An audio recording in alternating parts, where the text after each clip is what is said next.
నమస్తే అందరికీ.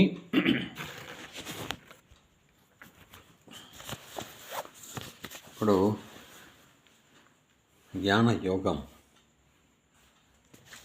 స్వామి వివేకానందలో మానవుని సత్య స్వరూపం దృశ్య స్వరూపం న్యూయార్క్లో ఉపన్యసించబడింది.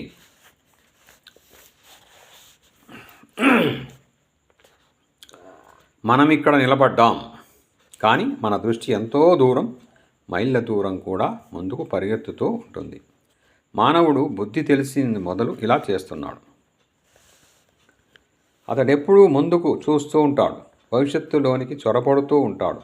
శరీర పతనానంతరం తానెక్కడికి వెళ్ళేది కూడా తెలుసుకోగోరుతాడు. ఈ జిజ్ఞాస తీర్చడానికి ఎన్నో ఊహలు చేయబడ్డాయి, ఎన్నో మతాలు ప్రతిపాదించబడినాయి. అందులో కొన్ని నిరాకరింపబడగా కొన్ని అంగీకారం పొందాయి. భూలోకంలో మానవుడి ఉండేంత వరకు, మానవుని ఆలోచన శక్తి ఉండేంత వరకు ఇలాగే జరుగుతూ ఉంటుంది. ప్రతి మతంలోనూ కొంత సత్యం ఉంది, సత్యం కానిది ఎంతో ఉంది. హిందూ దేశంలో ఈ విషయాన్ని గురించి జరిగిన విచారం యొక్క పర్యవసనాన్ని మీకు ఇప్పుడు చెప్పడానికి ప్రయత్నిస్తాను. హైందవ తత్వజ్ఞులు ఈ విషయంలో అప్పుడప్పుడు ప్రకటిస్తూ వచ్చిన వివిధ భావాలను సమరసపరచడానికి యత్నిస్తాను. మానసిక శాస్త్రజ్ఞుల భావాలకు, ఆధ్యాత్మిక శాస్త్రజ్ఞుల భావాలకు పొందిక కలిగించే ప్రయత్నం చేస్తాను. సాధ్యమైతే ఈ రెంటిని ఆధునిక భౌతిక శాస్త్రజ్ఞుల భావాలతో పొందుపరుస్తాను. వేదాంత శాస్త్రపు పరిశ్రమ అంతా ఏకత్వాన్ని అన్వేషించడమే. హిందువుల బుద్ధి వ్యష్టి సంఘటనల్లో, వ్యష్టి విశేషాల్లో ఆసక్తం కాదు. దానికి కావలసింది సామాన్య ధర్మాలు కాదు, సార్వలౌకిక ధర్మాలు. ఏది తెలిసే మిగతాదంతా తెలుస్తుందో దానికోసమే అన్వేషణ అంతా. ఒక్క మట్టి ముద్దను గ్రహిస్తే మట్టి సంబంధమైనదంతా ఎలా గ్రాహ్యమవుతుందో, అలా దేని తీసుకుంటే ఈ అఖిల ప్రపంచము తెలుస్తుందో ఆ పదార్థం కోసమే అన్వేషణమంతా. ఈ ప్రపంచాన్ని పరిశోధిస్తే అదంతా ఒకే భౌతిక పదార్థంగా తేలుతుందని హిందూ తత్వజ్ఞుల మతం. దాన్ని వాళ్ళు ఆకాశం అని అంటారు. శబ్ద స్పర్శ రూప రస గంధ భావాలతో మనకు కనిపించేదంతా ఆకాశం ధరించే ఒక్కొక్క రూప భేదమే. అది అంతటా ఉంటుంది. సర్వగతం, సూక్ష్మం, ఘన ద్రవ వాయు పదార్థములని, ఆకృతులు మూర్తులు శరీరాలు అని, భూమి సూర్యుడు చంద్రుడు నక్షత్రాలు అని మనం వ్యవహరించేదంతా ఈ ఆకాశ పదార్థ కల్పితమే. ఈ ఆకాశ పదార్థంలో జగత్తును నిర్మించే శక్తి ఏది? ఆకాశంతో పాటు అంతటా వ్యాపించే శక్తి కూడా ఉంది. లోకంలో కనిపించే శక్తి అంతా బలరూపాన కానీ, ఆకర్షణ రూపంలో కానీ, చివరకు చింతన రూపంలో కానీ ఆ ఏకశక్తి రూపభేదాలే. హిందువుల శక్తిని ప్రాణం అంటారు. ఈ ప్రాణం ఆకాశంతో సంయోగం వల్ల ఈ జగత్తునంతా సృష్టిస్తోంది. ప్రతి కల్పాదిలో ప్రాణం ఆకాశమనే అనంత సాగరంలో నిద్రపోతుందనవచ్చు. అప్పుడు దానిలో చలనం ఉండదు. తర్వాత అది మేల్కొని కదిలేటప్పుడు, కంపించడానికి మొదలుపెట్టినప్పుడు ఈ ఆకాశ సాగరం నుండి గ్రహమండలాలు, సూర్యులు చంద్రులు నక్షత్రాలు, భూమి మానవులు, జంతువులు వృక్షాలు, వివిధ శక్తుల గోచర రూపాలు, ప్రకృతి రచన విశేషాలు ఇవన్నీ బయలుదేరుతాయి, ఇవన్నీ వెడలుతాయి. కాబట్టి వీరి మతం ప్రకారం వివిధ రూపాలతో గోచరించే శక్తి అంతటికీ మూలమీ ప్రాణం. వివిధ రూపాలతో కనిపించే భౌతిక పదార్థం అంతటికీ మూలమీ ఆకాశం. ఈ కల్పాంతంలో ఘన పదార్థం మనబడేదంతా కరగి అంతకన్నా సూక్ష్మమైన ద్రవరూపాన్ని పొందుతుంది. అది కరిగి వాయురూపాన్ని పొందుతుంది. అది ఇంకా సూక్ష్మమైన, ఇంకా సమరూపమైన వేడిమి సెగలలో ఆ తర్వాత మూల పదార్థమైన ఆకాశంలో అంతర్లీనమైపోతుంది. ఆకర్షణ, ఎలక్ట్రాన్ నిరాకర్షణ, రిపల్షన్లో చలనం అనే బడేదంతా మూలశక్తి అయిన ప్రాణంలో లయిస్తుంది. ఆ తర్వాత ఈ ప్రాణం మళ్ళీ కొంతకాలం క్రియారహితమై మళ్ళీ లేచి మళ్ళీ ఈ రూపాలన్నీ ప్రదర్శించి కల్పాంతంలో మళ్ళీ పూర్తిగా అణిగిపోతుంది. ఇట్లే సృష్టి అణిగిపోతూ కనిపిస్తూ ముందు వెనకల మధ్య ఊగులాడుతూ ఉంటుంది. ఆధునిక భౌతిక శాస్త్ర పరిభాషలో ఇది ఒకప్పుడు స్థితిశీలంగా స్టాటిక్, మరొకప్పుడు గతిశీలంగా డైనమిక్గా ఉంటుంది. ఒకప్పుడు ఇది నిద్రపోతుంది, ప్రసుప్తం, వేరొకప్పుడు ఇది క్రియాశీలం. అనాది నుండి ఈ మార్పులు ఇలా జరుగుతూ ఉన్నాయి.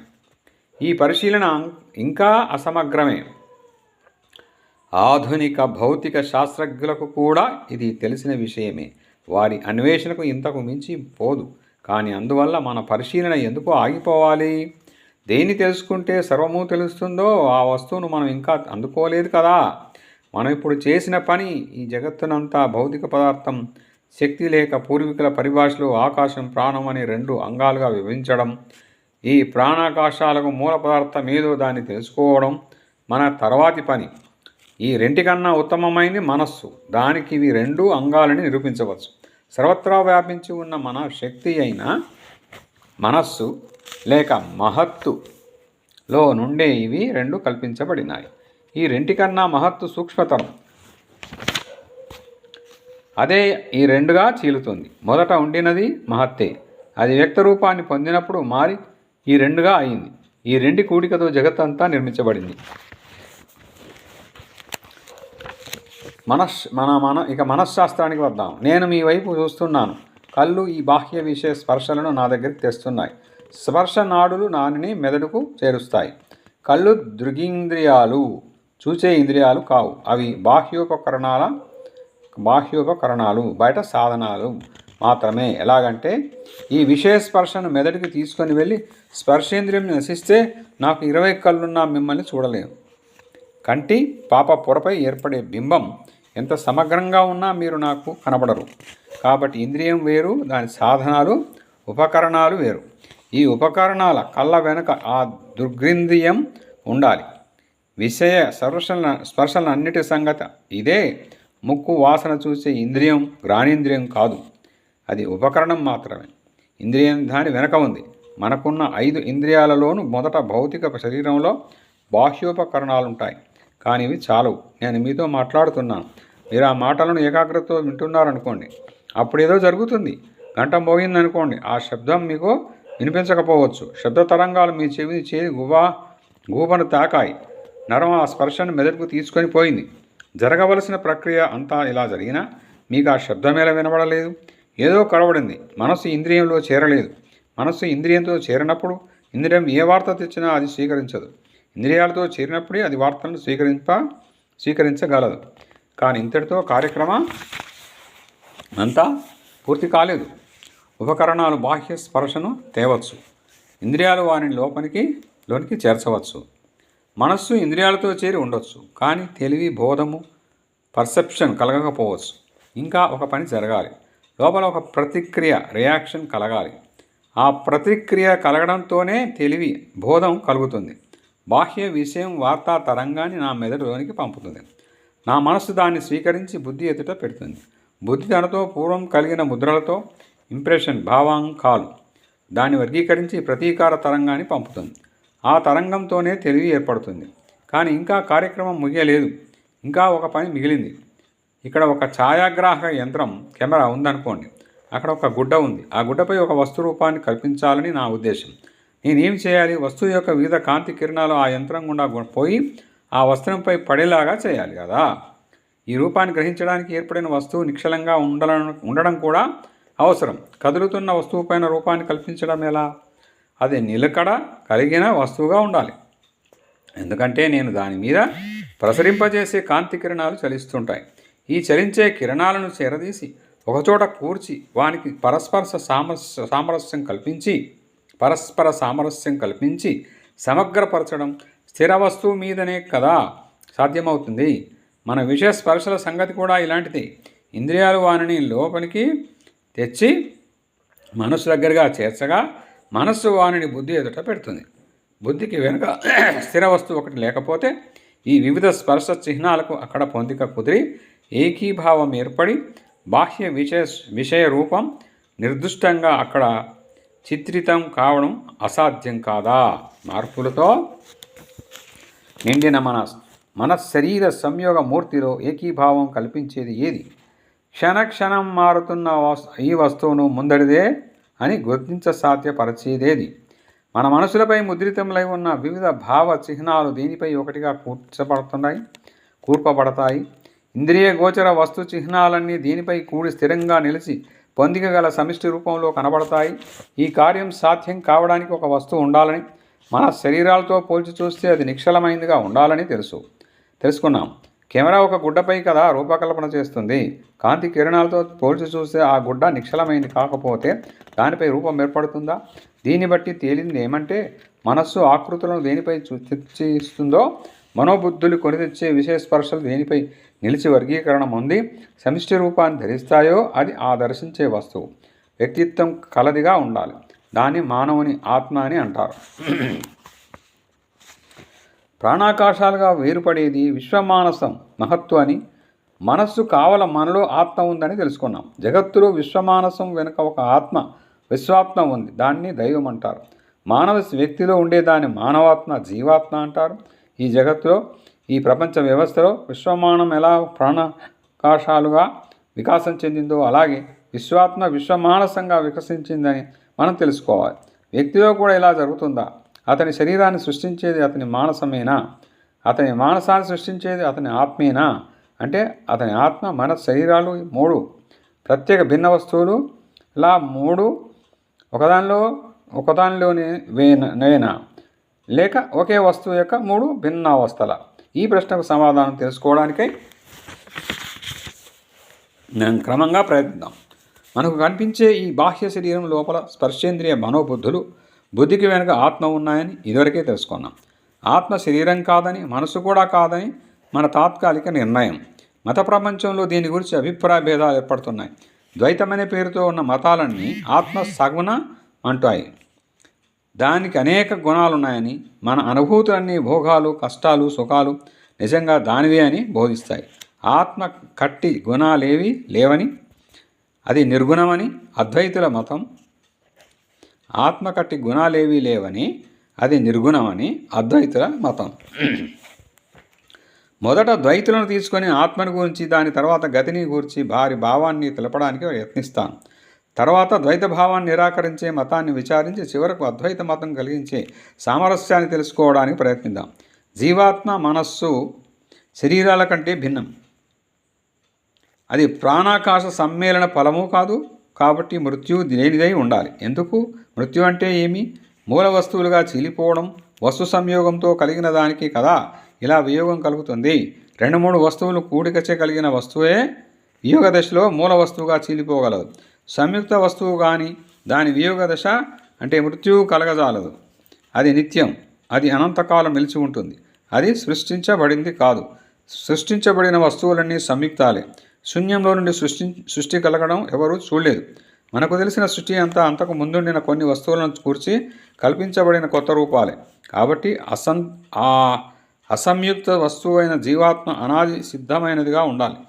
అనంతంగా ఎప్పటికీ ఉంటుంది. శరీర పతనానంతరం కూడా ఆత్మ నిలిచే ఉంటుంది. వేదాంత మత ప్రకారం ఈ శరీర వినియోగ కాలంలో నరుని జీవశక్తులు మరలి మనస్సులో లీనమవుతాయి. మనస్సు ప్రాణంలో లీనమవుతుంది. ప్రాణం ఆత్మలో చేరుతుంది. అటు తర్వాత జీవాత్మ సూక్ష్మ శరీర మనవుడు దానిలో కూడా దాన్ని ఆచ్ఛాదనగా ధరించిందేమో అన్నట్లు బయటకు వస్తుంది. దాన్ని మీరు మానసిక శరీరం అని కానీ పారమార్థిక శరీరం అని కానీ అనవచ్చు.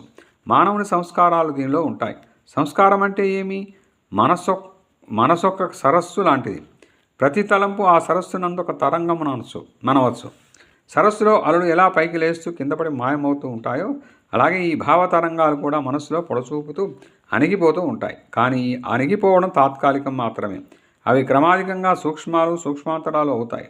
కానీ అవి అక్కడే పిలుపు వినబడినంతనే పైకెగిసి రావడానికి సిద్ధంగా అణిగి ఉంటాయి. జ్ఞప్తి చేసుకోవడం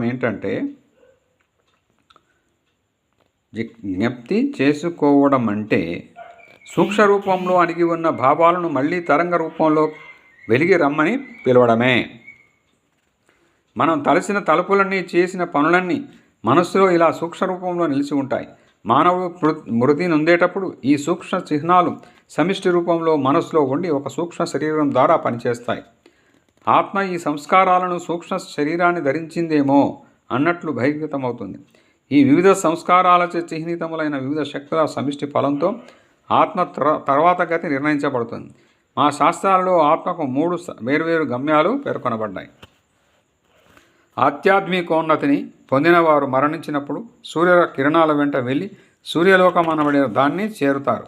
దాని ద్వారా చంద్రలోకం అనబడే దాని ద్వారా విద్యుల్లోకం అనబడే దాన్ని చేరుతారు. అప్పటికే పరమ సుఖస్థితి ముక్తి నొందిన మరొక ఆత్మ వారిని అక్కడికి కలుసుకొని లోకాలన్నింటిలో ఉన్నతమైన బ్రహ్మలోకానికి వారిని తీసుకొని పోతుంది. ఈ ఆత్మలు అక్కడ సర్వజ్ఞులు, సర్వశక్తిమంతులు అవుతాయి. దాదాపు భగవంతుని కన్నంత జ్ఞానశక్తులు వారి కలవడతాయి. వాళ్ళకు అక్కడే స్థిర నివాసమని ద్వైతులు, అలా కాక కల్పాంతంలో వాళ్ళు బ్రహ్మంతో ఐక్యం పొందుతారని అద్వైతులు చెబుతారు. ఫలాపేక్షతో సత్కర్మలు చేసిన వారు రెండవ తరగతి చేరుతారు. వీరు మరణించినప్పుడు తమ సత్కర్మ ఫలంగా చంద్రలోకం అనబడే లోకానికి పోబడతారు. అక్కడ చాలా స్వర్గాలు ఉంటాయి. వాళ్ళకు అక్కడ సూక్ష్మ శరీరాలు, దేవతా శరీరాలు ప్రాప్తిస్తాయి. వాళ్ళు దేవతలై స్వర్గసుఖాన్ని అనుభవిస్తూ దీర్ఘకాలం అక్కడ నివసిస్తారు. అటు తర్వాత వారి పూర్వకర్మం వారిని మళ్ళీ ఎదుర్కొని భూలోకానికి పడదోస్తుంది.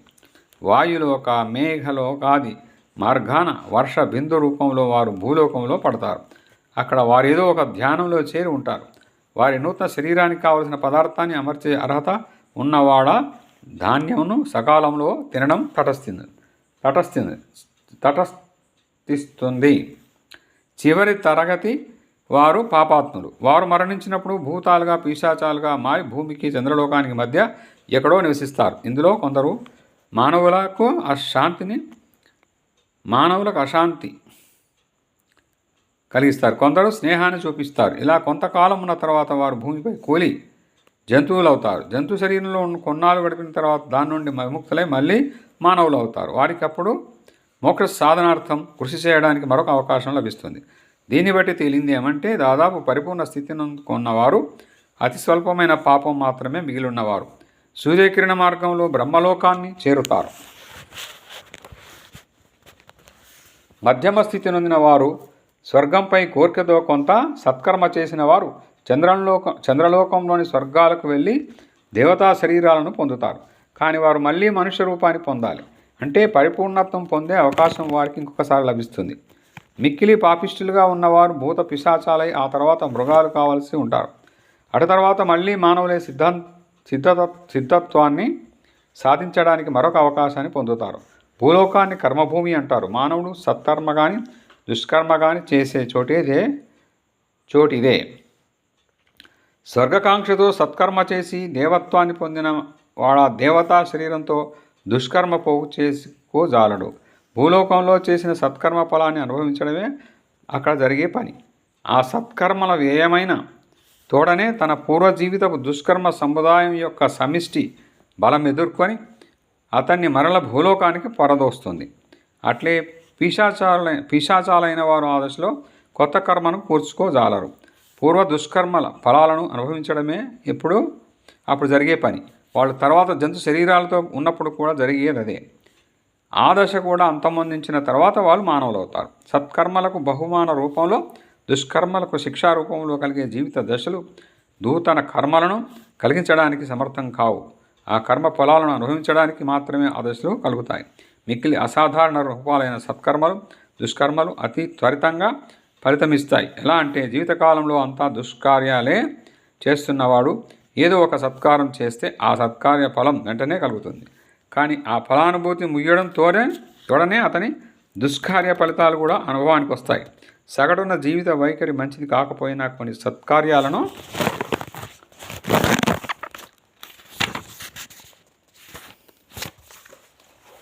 కొన్ని మహాకార్యాలను చేసిన వారు దేవతలవుతారు.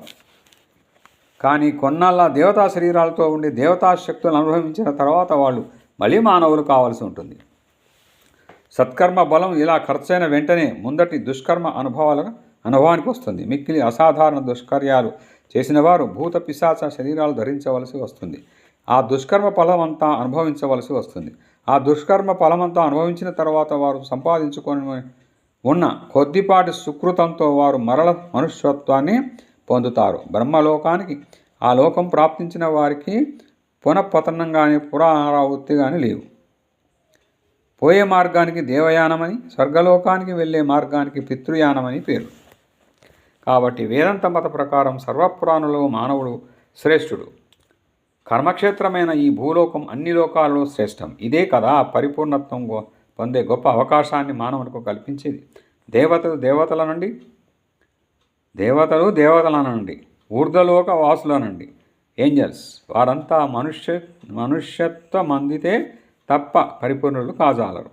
అదే మహాకేంద్రం, అద్భుత సమస్థితి, అద్భుతావకాశం ఈ మానవ జీవితం.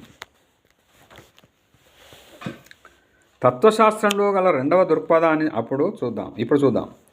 నేను ఇప్పుడు వివరిస్తూ ఉన్న ఆత్మవాదాన్ని బౌద్ధ మతస్థులు ఏమాత్రమూ అంగీకరింపరు. ఈ మన శరీరాలకు మూలమైన వస్తువేదో ఒకటి ఉందని ఊహించడం ఎందుకు?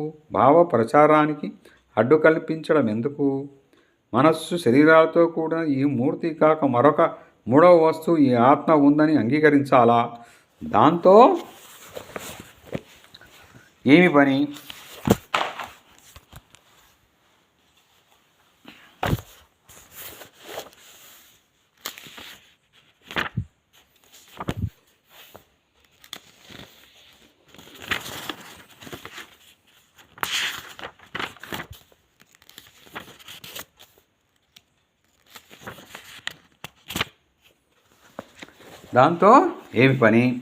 ఈ మూర్తిని గ్రహించడానికి కావలసిందంతా దానిలోనే లేదా? మూడవ వస్తువును ఒకదాన్ని కొత్తగా తెచ్చి పట్టుకోవడమేలా అని వారి వాదం. ఈ వాదాలు, ఈ తర్కం బలిష్టములు. బాహ్య పరిశోధనకు ఈ మూర్తి స్వయం బోధకంగానే కానవస్తుంది. మనం చాలామంది అలా భావిస్తామనే మాట మాత్రం నిస్సంశయం. అయినప్పుడు మన శరీరాలు రెంటికి భిన్నమై, రెంటికి వెనుక నిలిచి, రెంటికి మూలాధారమైన ఈ ఆత్మ ఒకటి ఉందని ఎందుకు చెప్పాలి? మన శరీరాలు మాత్రమే ఉండని నిరంతరం మారుతూ ఉండే భౌతిక పదార్థ ప్రవాహం పేరు శరీరం. నిరంతర పరిణామం చెందే చైతన్య ఎరుక ప్రవాహపు లేక పరంపరా ప్రవాహం పేరు మనస్సు. బాహ్య దృష్టికి రెండు ఒకటిగా కనపడడానికి కారణమేమి? ఈ ఐక్యం నిజం కాదనుకుందాం. మండుతున్న దివిటీని ఒకదాని వేగంగా గిరిగిరా తిప్పండి, చక్రాకృతి గల మంట కనిపిస్తుంది. నిజానికి ఏ చక్రము లేదు, కానీ దివిటీ యొక్క అవిరామ పరిభ్రమణం ఆ చక్ర భ్రాంతిని కల్పిస్తోంది. అట్లే జీవితంలో ఐక్యం లేదు. అవిరామంగా అపార వేగంతో ప్రవహిస్తున్న భౌతిక పదార్థ రాశి ఇది. ఈ పదార్థాల రాశినంతా మనం ఒకే వస్తువు అనవచ్చు. అంతే మనసు విషయం కూడా అలాంటిది. భావాలన్నీ పరస్పర భిన్నములు. ఐక్యభ్రాంతి కల్పించేది ప్రవాహ వేగమే. కాబట్టి మూడవ వస్తువుతో అవసరం లేదు. జగత్తంతటిలో కనిపించే ఈ మన శరీర దృశ్యమే నిజంగా ఉండేది. దీనికి ఆధారమని మరొక వస్తువును ప్రతిపాదించకు.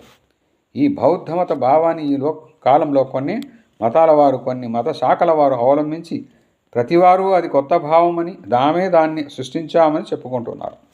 బౌద్ధ తత్వ శాస్త్రాల అనేకములోని మూలభావం ఇది. ఈ జగత్తు స్వయం పూర్ణకం. దీనికి ఒక మూలాధారాన్ని చూడటం కేవలం అనావశ్యకం. ఈ ఇంద్రియ గోచర ప్రపంచం వినా ఇంకేదీ లేదు.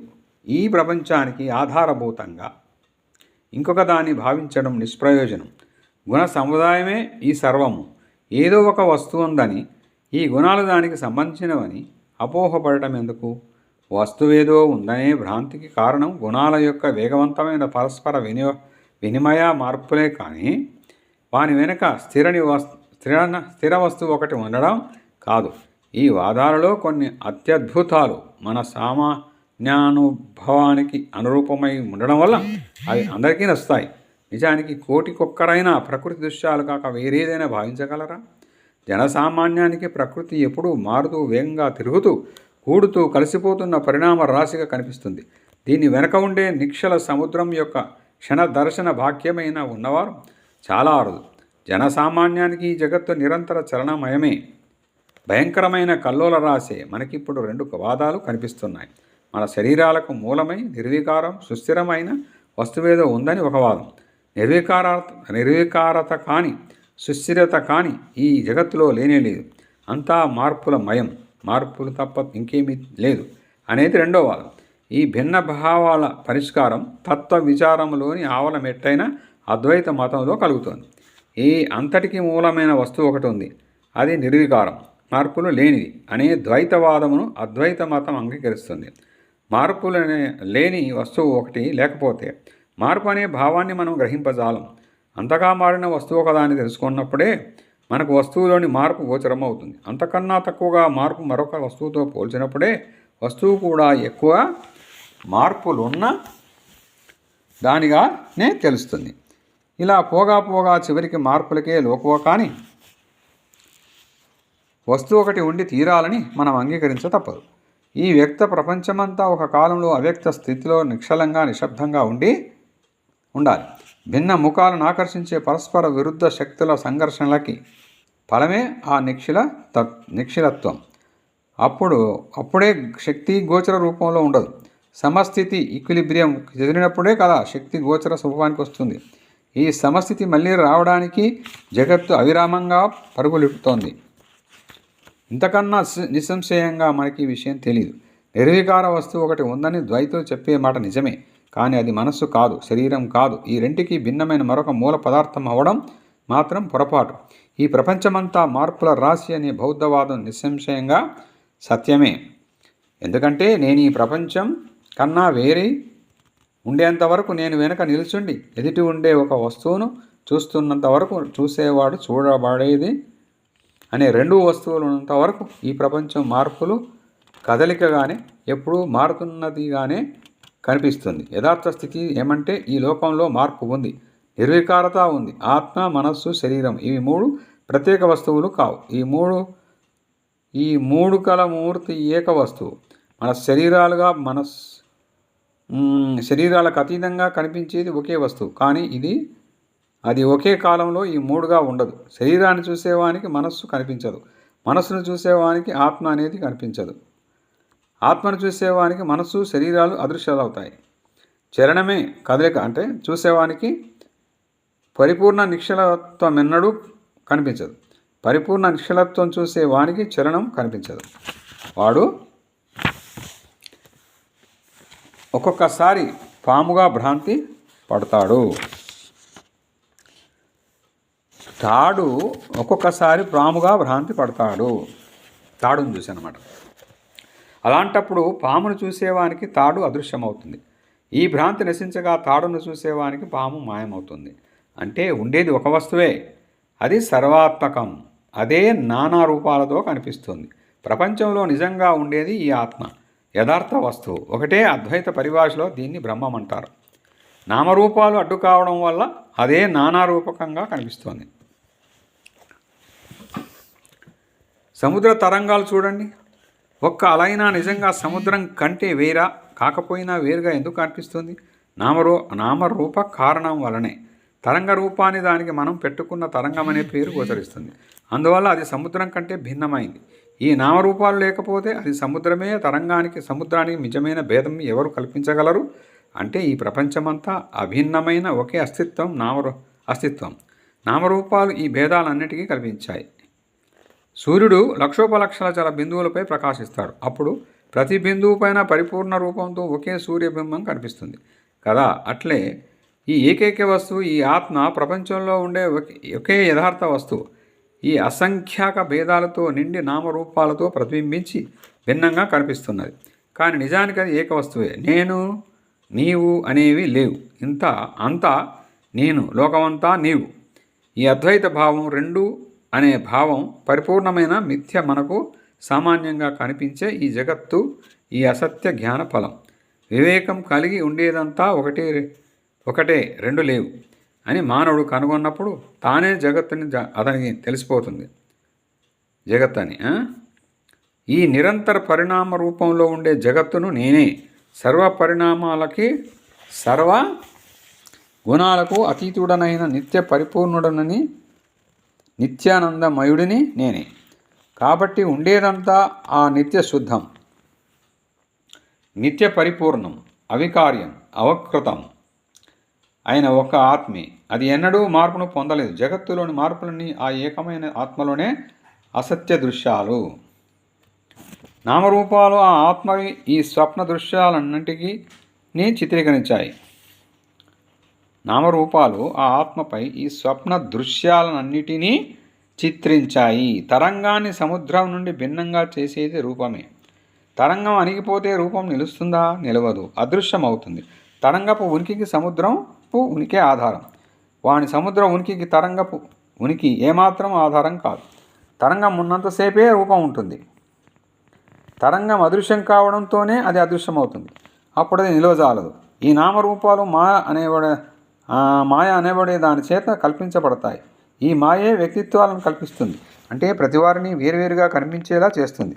కానీ దానికి ఉనికి అస్తిత్వం లేదు. అది ఉందని చెప్పజాలం. రూపం ఉందని చెప్పడానికి వీలు లేదు. మరొక వస్తువు ఉనికిపై అది ఆధారపడి ఉంటుంది కదా, అది లేదని అనలేం. ఈ భిన్నతనంతా అదే కల్పిస్తోంది కదా.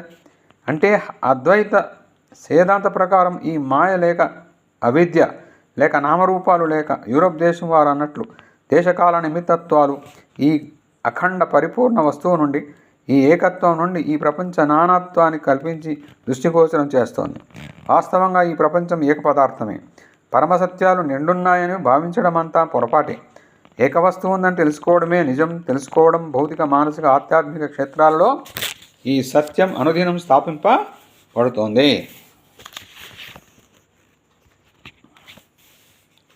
మీరు, నేను, సూర్యుడు, చంద్రుడు, నక్షత్రాలు ఒకే భౌతిక పదార్థ సాగరంలోని వేరువేరు బిందువుల వేరువేరు పేర్లని, ఈ పదార్థ రాశి రూపం నిరంతరం పరిమాణం పొందుతూ ఉందని నేడు నిరూపించబడింది. సూర్యునిలో కొన్ని నెలల కిందట ఉండిన శక్తిలో ఒక స్వల్పాంశం నేడు మానవునిలో ఉండవచ్చు. రేపొక జంతువులో, ఆ మరుదినం ఒక వృక్షంలో ఉండవచ్చు. అది ఎప్పుడూ వస్తూ పోతూ ఉంది. ఇదంతా ఒకే అఖండం, అనంతం అయిన పదార్థ రాశి. దానిలో భేదాన్ని కల్పించేది నామరూపాలే. అందొక చుక్కను సూర్యుడని, ఇంకొక చుక్కను చంద్రుడని, వేరొక చుక్కను నక్షత్రమని, మరొక దాన్ని మనుషుడని, ఇంకొక దాన్ని జంతువని, వేరొక దాన్ని వృక్షమని, ఇలా అనంత నామములతో వ్యవహరిస్తూ ఉంటాం. ఈ పేర్లన్నీ కృత్రిమాలే, సత్యధూరాలు. ఇదంతా నిరంతర పరిణామముందే ఒక పదార్థ రాశి కదా. మరొక దృక్పథం నుండి ఈ ప్రపంచమే ఒక భావ సముద్రమని, అందులో మనం ఒక్కొక్కరం ఒక్క మనస్సునే పేరుగల బిందువు వంటి వారమని చెప్పవచ్చు. నీవొక మనస్సువు, నీకొక మనస్సును, ప్రతి మానవుడు ఒక మనస్సు. ఇంతేకాదు, మన కళ్ళు భ్రాంతి రహితమైనప్పుడు, మనస్సును నిర్మలమైనప్పుడు, జాను దృక్పథం నుండి మనకి ప్రపంచమే నిత్యశుద్ధం, నిర్వికారం, అనైశ్వరం, నాశం లేనిది అని ఆయన అఖండ పరతత్వంగా కనిపిస్తోంది. అలాంటప్పుడు ద్వైతులు ప్రతిపాదించే సాంవరామ మరణానంతర గతి విషయం ఏమవుతుంది? మరణించిన మానవుడు స్వర్గానికో మరే లోకానికో పోతాడని, పాపాత్ములు, పిశాచాలు, జంతువులు ఆపుతారని, ఇంకా ఇటివి ఏవో వారు చెబుతారు కదా. వచ్చేవారు లేరు, పోయేవారు లేరు. ఇది అని అద్వైతి అంటాడు. నీవు ఎలా రాగలవు, ఎలా పోగలవు? నీవు పరిపూర్ణుడు కదా. అంటే పరిపూర్ణుడు. నీవు వెళ్ళడానికి చోటు ఉంది. ఒక బడిలో కొందరు బాలబాలికల పరీక్ష జరుగుతున్నది. పరీక్షాధికారి లేనిపోని కఠిన ప్రశ్న అడిగాడు. ఈ భూమి పడిపోకుండా ఎందుకు నిలిచి ఉంది అనేది అందులో ఒక ప్రశ్న. గ్రహమండలం యొక్క ఆకర్షణ శక్తితో మరేదో వారికి అర్థం కాని విషయం అతని మనసులో ఉంది. బిడ్డల్లో అనేకులు ఆ ప్రశ్ననే అర్థం చేసుకోజాలక ఇవేవో వెర్రిమొరి సమాధానాలు చెప్పారు. కానీ అందులో ఒక బుద్ధిశాలిని అయిన బాలిక అది ఎక్కడ పడగలదు అని మారు ప్రశ్న వేసింది. పరీక్ష కుడి ప్రశ్నే అర్థం లేని. అనంత జగత్తులో క్రిందు మీదులు లేవు. సంబంధ భావం వర్తించే చోటనే క్రిందులు మీదులు ఉండగలవు. అట్లే ఆత్మ విషయాన్ని గురించి మాట్లాడేటప్పుడు జనన మరణ వ్యవహారమే అర్థరహితం. పోయేవారెవరు, వచ్చేవారెవరు? నీవెక్కడా లేవు. నీవు ఆక్రమించిన స్వర్గం ఎక్కడుంది? జీవాత్మ సర్వగతం. అది ఎక్కడికి పోగలదు, ఎక్కడికి పోలేదు. అది అంతటా ఉంది. కాబట్టి పరిపూర్ణత్వం పొందిన వాళ్ళకు ఈ శిశువు స్వప్నం. ఈ జనక మరణాలు, స్వర్గాలు, ఉన్నత లోకాలు, అధోలోకాలు అనే భ్రాంతి వెంటనే అదృశ్యమవుతుంది. దాదాపు పరిపూర్ణ దశకు వచ్చిన వారికి ఈ భ్రాంతి బ్రహ్మలోకం వరకు గల దృశ్యాలన్నీ చూసి అదృశ్యమవుతాయి. అజ్ఞానులకు మాత్రం అది నిలిచి ఉంటుంది. అజ్ఞానులకు మాత్రం అది నిలిచి ఉంటుంది. వాళ్ళకు మాత్రం. స్వర్గానికి వెళ్ళడం, మరణించడం, పుట్టడం అనే విషయాలను లోకమంతా నమ్మడానికి కారణం ఏమి? నేను ఒక గ్రంథాన్ని చదువుతున్నాను. ఒక్కొక్క పుటను ముగించి మరొక పుటను త్రిప్పుతున్నాను. మార్పు చెందుతున్నది ఏది? వచ్చేది పోయేది ఏది? నేను కాదు, ఆ పుస్తకం. ఒక్కొక్క అధ్యాయం తిప్పివేస్తున్నాం. అప్పుడప్పుడు ఒక్కొక్క దృశ్యం కనిపిస్తూ ఉంటుంది. అది చదివి త్రిప్పి వేయబడుతుంది. ఆ తర్వాత మరొకటి వస్తుంది. కానీ ఆత్మలో మార్పు ఏమీ లేదు. అది నిత్యం. మారేది ప్రకృతి. మానవుని ఆత్మ కాదు. అది ఎన్నడూ మార్పు నొందదు. జనన మరణాలు ప్రకృతిలోనివి, నీలోనివి కావు. కానీ పామరులు భ్రాంతికి లోనవుతారు. తిరిగేది సూర్యుడు భూమి కాదు అని ఎలా భ్రమపడుతున్నామో అట్లే మృతి నొందేది మనం ప్రకృతి కాదు అని భ్రమపడుతున్నాం. కాబట్టి ఇవన్నీ భ్రమలు. పరిగెత్తేది పొలములు రైతులు కాదు అలా అని ఎలా భ్రమపడుతున్నామో అట్లే ఈ జనన మరణ విషయంలో కూడా భ్రమపడుతున్నాం. ఒక్కొక్క మానసిక స్థితిలో ఉండే మనుషులకి ప్రపంచం భూమి, సూర్య, చంద్ర, నక్షత్రాలుగా కనిపిస్తాయి. అదే మానసిక స్థితిలో ఉన్న వారందరికీ అట్లే అనిపిస్తుంది. మీకు నాకు మధ్య వివిధ క్షేత్రాల్లో లక్షోపలక్షల జీవులు ఉంటున్నారు. వాళ్ళు మనల్ని చూడజాలరు, మనం వారిని చూడజాలం. మన మానసిక స్థితిలోని మన ముందే క్షేత్రంలోనే ఉండే వాళ్ళు మాత్రమే మనకు కనిపిస్తారు. ఒకే శృతిలో ఉండే పదవాద్యాలు రెండింటిని అనుకరిస్తాయి. మానవ శృతి అనబడేది మారితే మానవుడిక ఇక్కడ గోచరించడు. మానవ లోకమంతా మాయమై ఇంకేదో ఒక దృశ్యం కనిపిస్తుంది. అది దేవతలు, దేవతాలోకం కావచ్చు, లేక పాపాత్మలకు పిశాచలోకం కావచ్చు. కానీ ఇవన్నీ వేరువేరు దృక్పథాలను కనిపించే ఒకే లోకం. మానవ క్షేత్రం నుండి ఇవి ధాత్రి, సూర్య, చంద్ర, నక్షత్రాదులు. పాప క్షేత్రం నుండి ఇదే నరలోకం. స్వర్గకాంక్ష కలవారికి ఇదే స్వర్గం. సింహాసనస్థుడైన ఒక దేవుని ముందు నిలిచి అతన్ని కీర్తించడమే జీవిత పరమార్థంగా గల వారికి మరణానంతరం ఆ దృశ్యమే కనిపిస్తుంది. వారికి లోకమే విశాల స్వర్గంగా మారిపోతుంది. రెక్కలు గల దేవతలు, అక్కడ అనేక జాతుల వారు ఉంటారు. గద్దెపై ఒక దేవుడు కూర్చొని ఉంటాడు. ఈ స్వర్గాలన్నీ మానవ కల్పితాలు. కాబట్టి ద్వైతి చెప్పేదంతా నిజమైన అది కేవలం స్వకల్పితమని అద్వైతి చెప్తాడు. ఈ లోకాలు, భూత పిశాచాలు, దేవతలు, నూతన శరీర ధారణలు, పునర్జన్మలు అవన్నీ పురాణ కథలు. ఈ మనుష్య జీవితం కూడా అలాంటిది. ఈ జీవితం ఒక్కడే సత్యం అనుకునే మహాప్రమాదానికి మనుషులంతా లోనవుతున్నారు. ఇతర విషయాలు పురాణ కథలు అన్నప్పుడు వారు ఆ మాటను బాగానే గ్రహిస్తారు. కానీ తమ నమ్మకాలను కూడా అట్టివే అని వారు అంగీకరించరు. ఈ కనిపించేదంతా కేవల కల్పిత కథ. మీ శరీరాలను అనడం కన్నా పెద్ద బొంకు లేదు. మనం ఎన్నడూ శరీరాలకు ఉండలేదు, ఎన్నటికీ ఉండబోం. మానవ మాత్రులమే అన్నుట కన్నా పెద్ద బొంకు ఉండబోదు. జగదీశ్వరుడంటే మనమే కదా. ఈశ్వరుని ఆరాధించడంలో మనం ఎప్పుడూ మనలో దాగి ఉన్న ఆత్మని ఆరాధిస్తూ ఉంటాం. నేను ఆ జన్మ పుట్టుకతోనే పాపిని, ఆ జన్మ దుష్టుడను అనడం కన్నా ఘోరమైన అసత్యాన్ని నీవు పలకజాలవు. ఇతరులను పాపిగా తలచేవాడే పాపి. ఇక్కడ ఒక పసిబిడ్డ ఉందని నువ్వు ఈ మేజాపై ఒక డబ్బు మూటను పెట్టావని అనుకో. ఆ మూటను ఒక దొంగ తీసుకొని పోయినాడే అనుకో. బిడ్డకేమీ విశేషం జరగనట్లు అనిపించదు. బిడ్డ లోపల దొంగలేదు కాబట్టి బయట కూడా దొంగలేడు. లోకంలో నీచత్వం అని కనిపించే పాపాత్మలకు, నీచులకు, మంచివారికి కనిపించదు. కాబట్టి పాపాత్మలకి లోకం నరక రూపంలోను, కొంతవరకు సజ్జనులైన వారికి స్వర్గరూపంలోను, పరిపూర్ణత్వాన్ని పొందిన వారికి భగవత్పూర్ణంగాను కనిపిస్తుంది. పరిపూర్ణ స్థితి ప్రాప్తించినప్పుడు కానీ కన్నుల కట్టుబడికి ఉన్న తెరపడిపోదు. మానవుడప్పుడు పరిశుద్ధుడు, నిర్మలుడు అవుతాడు. అతనికి అప్పుడు సర్వము కొత్త రీతిగా అనిపిస్తుంది. లక్షోపలక్షల సంవత్సరాలుగా తనను వేధిస్తున్న దుస్వప్నాలన్నీ మాయమవుతాయి. తాను మానవుడనో, దేవతనో, భూతమనో తలుసుకున్న నాడు అధమ స్థితిలోనో, ఉన్నత స్థితిలోనో, ఈ భూమి మీదో స్వర్గంలోనో మరెక్కడోనో జీవిస్తున్నట్లు తలసిన వాడు తాను నిజంగా అంతటా ఉన్నాడని, సర్వగతుడని, కాలమంతా తనలోనిది కానీ తాను కాలంలోని వాడు కాడని, స్వర్గాలని తనలోవి కానీ తాను స్వర్గంలో లోని కాదని, మానవులు అనాది కాలం నుండి ఆరాధిస్తున్న దేవతలంతా తనలోనే ఉన్నారని, తాను వారెవరిలోనూ లేరని గ్రహిస్తాడు. దేవతలను, భూత పిశాచాలను, మానవులను, వృక్షజాతులను, జంతువులను, శిలలను ఇలా అన్నిటినీ కల్పించినది తానే అని అతనికి తెలుస్తోంది. మానవుని యథార్థ తత్వం స్వర్గం కంటే ఉన్నతమని, మన జగత్తు కంటే సమగ్రమని, అనంతకాలం కంటే అనంతమని, సర్వవ్యాప్తమైన ఆకాశం కంటే అధిక వ్యాప్తమని అతనికప్పుడు వ్యక్తమవుతుంది. అప్పుడు కాని మానవుడు భయరహితుడు కాదు, ముక్తినందడు. భ్రాంతి మోహాలన్నీ అప్పుడు సమసిపోతాయి, తాపాలన్నీ అదృశ్యమైపోతాయి, భయాలన్నీ శాశ్వతంగా అంతరిస్తాయి. జననం నిష్క్రమిస్తుంది, దానితోనే మరణం నిష్క్రమిస్తుంది. దుఃఖాలు ఎగిరిపోతాయి, వానితో సుఖాలు ఎగిరిపోతాయి.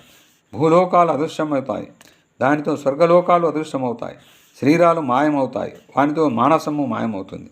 అటివానికి జగత్తంతా అదృశ్యమవుతుందనవచ్చు. విరుద్ధ శక్తులకు అవిరామంగా జరుగుతున్న సంఘర్షణ అంతా ఒకేసారి నిలిచిపోతుంది. ప్రాణాకాశాలుగా, ప్రకృతి సంఘర్షణలుగా, ప్రకృతిగా, స్వర్గాలుగా, చరిత్రలుగా, వృక్షాలుగా, జంతువులుగా, మనుష్యులుగా, దేవతలుగా కనిపించినదంతా రూపుమారి ఒకే అనంతం, అఖండం, అవికారం అయిన అస్తిత్వంగా అయిపోతుంది. తానే ఆ అస్తిత్వమని ప్రాజ్ఞుడు గుర్తిస్తాడు. రంగురంగుల మబ్బులు ఆకాశం ఎదుటికి వచ్చి ఒక క్షణంసేపు అక్కడి నుండి మాయమైపోతే ఎలాగా? క్షణసేపు అక్కడ నుండి మాయమైపోయేలాగా ఈ భూలోకాలు, స్వర్గలోకాలు, చంద్రుడు, దేవతలు, సుఖాలు, దుఃఖాలు ఈ ఆత్మ ఎదుట కనిపిస్తాయి. కానీ ఈ దృశ్యాలన్నీ కడిచిపోయి అనంతం అవికారం అయిన వినీలాకాశం మాత్రమే మిగిలింటుంది. ఆకాశం ఎన్నటికీ మార్పు నొందదు. మార్పులు చెందేవి మబ్బులే. ఆకాశం మారిందనుకోవడం పొరపాటు. మనం అపరిచితులమని, పరిమితులమని, భిన్నులమని అనుకోవడం పొరపాటు. పారమార్థిక మానవుడే ఏకక అఖండ సత్తా స్వరూపుడు. ఇప్పుడు రెండు ప్రశ్నలు తలెత్తాయి. మొదటిది, ఇదొక మతం, ఒక శాస్త్ర భావం. కానీ దీనిని సాధించడం సాధ్యమా అనేదే సాధ్యమే. భ్రాంతిని పూర్తిగా జయించిన వారు కొందరు ఈ లోకంలో ఇప్పటికే జీవించి ఉన్నారు. జయించడంతోనే వారు మరణిస్తారా? మనం అనుకున్న అంత త్వరగా మరణించరు. 2 చక్రాలు ఒక ఇరుసు కొయ్యతో కూడి నడుస్తున్నాయి. అందుకొక చక్రాన్ని పట్టుకొని ఆ ఇరుసు కొయ్యను ఒక గొడ్డలతో తెగగొడితే నేను పట్టుకున్న చక్రం మాత్రమే ఆగిపోతుంది. రెండవది పూర్వ వేగ బలం వల్ల కొంత దూరం పోయి తర్వాత పడిపోతుంది. ఒక చక్రం ఈ పరిశుద్ధ పరిపూర్ణ వస్తువు. ఈ ఆత్మ రెండవ చక్రం. మీ మనస్సు, శరీరాలనే బాహ్యక్రాంతి ఈ రెండు కర్మమనే ఇరుసుకొయ్యతో కూడి ఉన్నాయి. వీనికి గల సంబంధాన్ని భేదించేది జ్ఞానమనే గొడ్డలి. ఆత్మచక్రం నడక మానుతుంది. తనకు రాకపోకలు, జనన మరణాలు కలవని, తాను ప్రకృతి అని, తనకు కోపాలు కోరికలు కలవని భావించడం మానుతుంది. కానీ మన శరీరాలనే రెండవ చక్రం పూర్వకర్మ ప్రభావంతో కొంతకాలం జీవిస్తుంది. ఆ బలం నశించిన తర్వాత, ఆ కర్మ ఫలమంతా అనుభవించిన తర్వాత అవి పడిపోతాయి. అటు తర్వాత ఆత్మకు విమోచనం కలుగుతుంది. ఇక స్వర్గానికి పోవడం, మళ్ళీ పుట్టడం ఉండదు. బ్రహ్మలోకానికైనా మరి ఉన్నత లోకానికైనా పోవడం లేదు. అతనికి ఎక్కడి నుండి రాగలడు, ఎక్కడికి పోగలడు? ఈ జీవితంలోనే ఈ స్థితిని అందుకున్నవాడు ఈ ప్రపంచాన్ని సాధారణ రూపంలో కాక సత్య రూపంలో ఒక క్షణ కాలమైన చూడగలిగిన వాడు జీవన్ముక్తుడవుతాడు. ఈ జీవన్ముక్త దళను పొందడమే వేదాంత లక్ష్యం.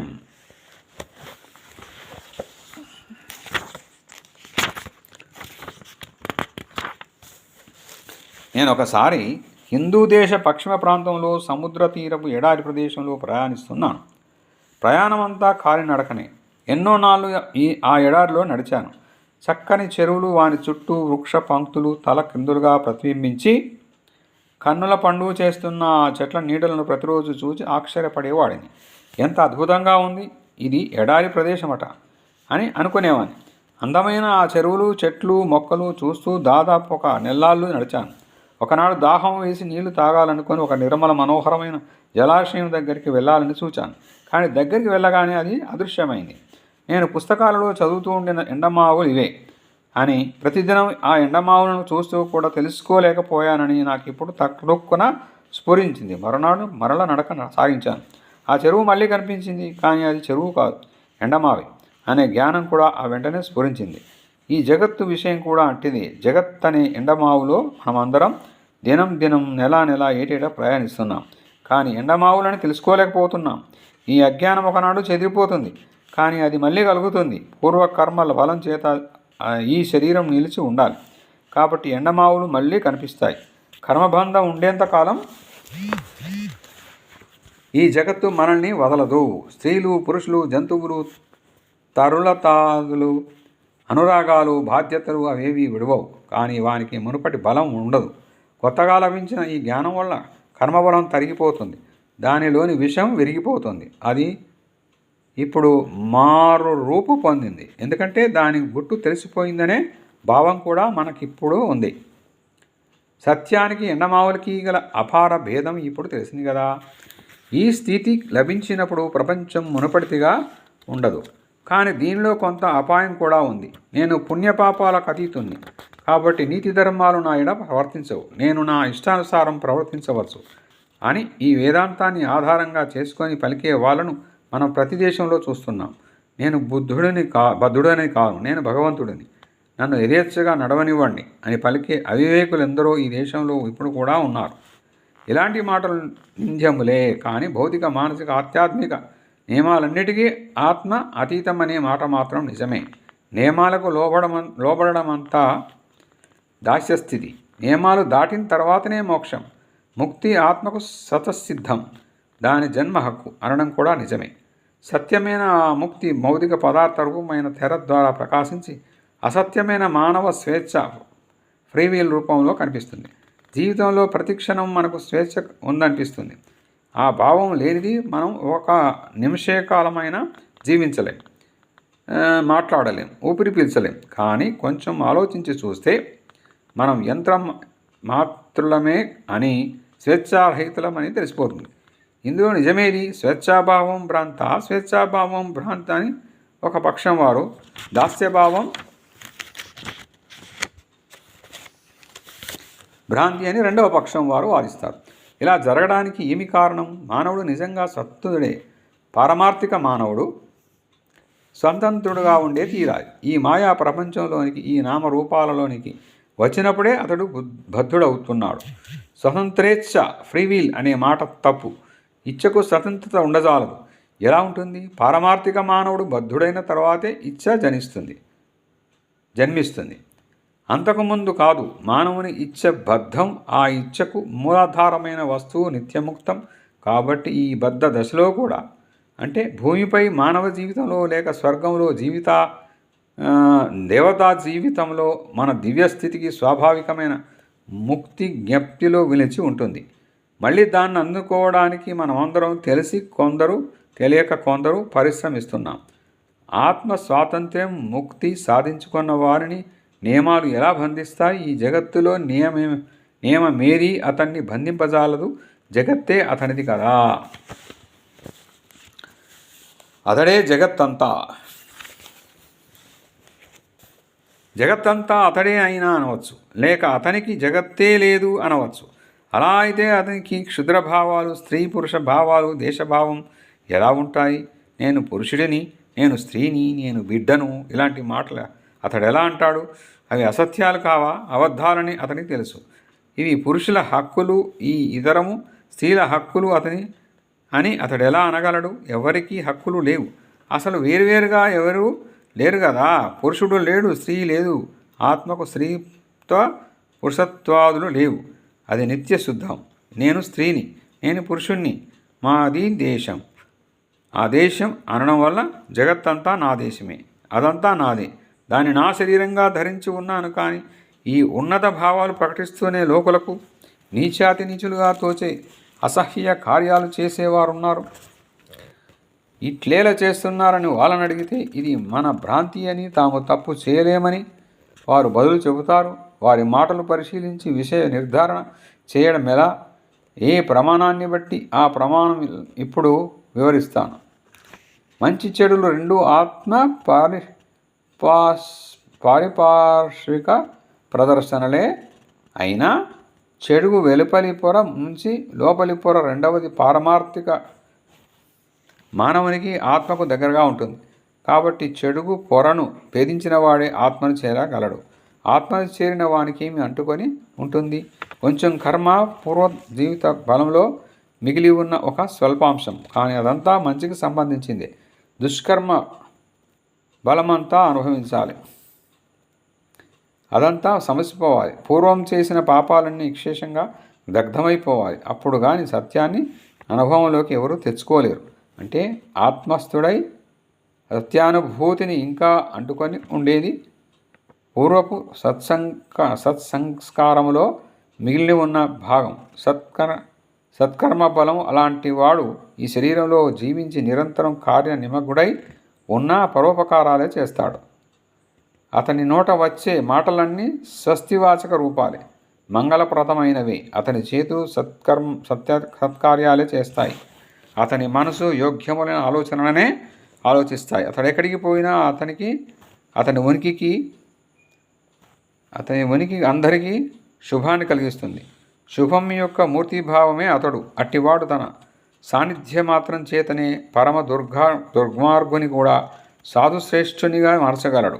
అతడు మౌనంగా ఉన్నా అతనికి ఉనికే మానవ జాతికి మంగళాశాసనంగా వర్తిస్తోంది. అట్టివారు అపకారం ఏదైనా చేయగలరా? పాపాలు చేయగలరా? సత్యానుభూతికి శుష్క ప్రసంగాలకు ధృవాలకు ఉన్నంత భేదం ఉందని మీరు జ్ఞాపకంతో ఉంచుకోవాలి.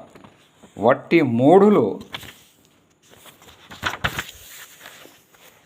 కూడా మాటలు చెప్పగలరు. చిలుకలు కూడా మాట్లాడగలవు.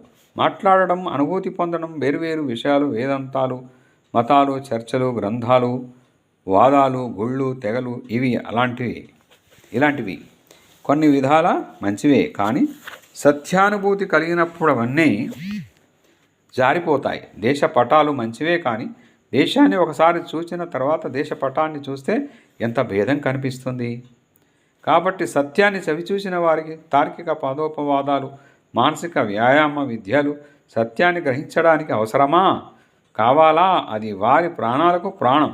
వారు ప్రత్యక్షంగా చూసి అనుభవించిన వస్తువు. కేవలం స్పర్శమాత్ర జ్ఞానం కాదని, అంతకంటే గొప్పది నీకది ఉపనిషత్తు ఋషువులు చెప్పినట్టు హస్తామలకం చేతిలోని ఉసిరికాయగా ఉంటే ఇవిగో అది అని నీవు చెప్పగలవు కదా. అట్లే సత్యం యొక్క అపరోక్షానుభూతి కలవారు ఇదే ఆత్మ అని అంటారు. నీవు వారితో సంవత్సరాల తరబడిగా వాదించవచ్చు, కానీ వారు నిన్ను చూచి చిరునవ్వు నవ్వుతారు. నీ మాటలన్నీ పసిబిడ్డల యొక్క పిచ్చి మాటలుగా భావిస్తారు. బిడ్డనట్లే మాట్లాడనిస్తారు. వారు సత్యాన్ని చవి చూసి పరిపూర్ణులయ్యారు. నీ ఒక దేశాన్ని చూశావనుకో, నీ దగ్గరకు ఒకటి వచ్చి ఆ దేశం లేదని వాదింప మొదలు పెడతారు. అతడు అలా ఎంతసేపు వాదించినా నీవు అతన్ని గురించి ఏమనుకుంటావు? అతడు పిచ్చాసుపత్రికి పంపదగిన వాడిని కదా.